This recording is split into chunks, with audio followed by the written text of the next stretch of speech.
आप सबको नमस्कार। जैसा कि आप जानते हैं कि इंडिया पाकिस्तान ने सीज फायर कर लिया है। Ceasefire between India and Pakistan has been extended. The Indian side has confirmed that after the DGMO level talks, the Indian side and the Pakistani side has extended the ceasefire understanding. The understanding that was achieved on 10th of May.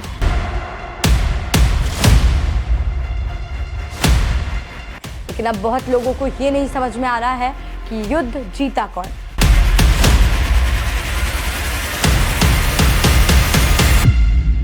और अगर आप भी यही सोच रहे हैं तो चलो मैं आपको बताती हूँ कि युद्ध आखिर कौन जीता है। सबसे पहली बात, ये लड़ाई आतंकवाद के खिलाफ है, उसके आकाओं के खिलाफ है। तब आप समझ पाओगे कि भारत ने कैसे सफलता हासिल की। चलिए अब युद्ध को समझने की कोशिश करते हैं। इस युद्ध को 4 टुकड़ों में बांटेंगे और बताएंगे कि युद्ध कौन जीता, या ये जो लड़ाई थी इसमें किसकी जीत हुई। फर्स्ट पॉइंट ये है कि युद्ध क्यों जरूरी था और भारत को इस पूरी मामले से, इस पूरी लड़ाई से क्या लाभ हुआ। तो दोस्तों, इस युद्ध ने बता दिया आतंकिस्तान को कि भारत अब टेरर को बिल्कुल नहीं सहेगा।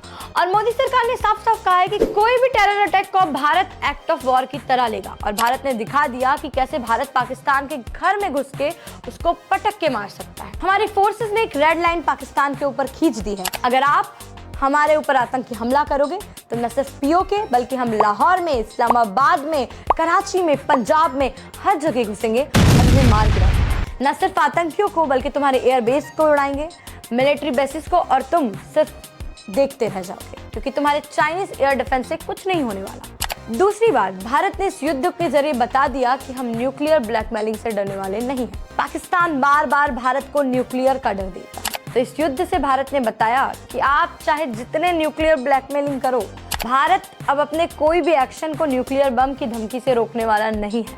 भारत पाकिस्तान में घुसेगा, उसे हर जगह नुकसान पहुंचाएगा, और जो भारत को नुकसान पहुंचाएगा वो डेफिनेटली मिट्टी में मिल जाएगा। अगर आप देख रहे हैं तो मोदी जी ने जब देश के नाम संदेश दिया तो उन्होंने साफ शब्दों में जोर देकर बोला कि न्यूक्लियर ब्लैकमेलिंग नहीं चलेगी। और मुझे न्यूक्लियर से याद आया कि लोग बोल रहे हैं कि इंडियन एयरफोर्स ने पाकिस्तान न्यूक्लियर फैसिलिटी को भी उड़ा दिया।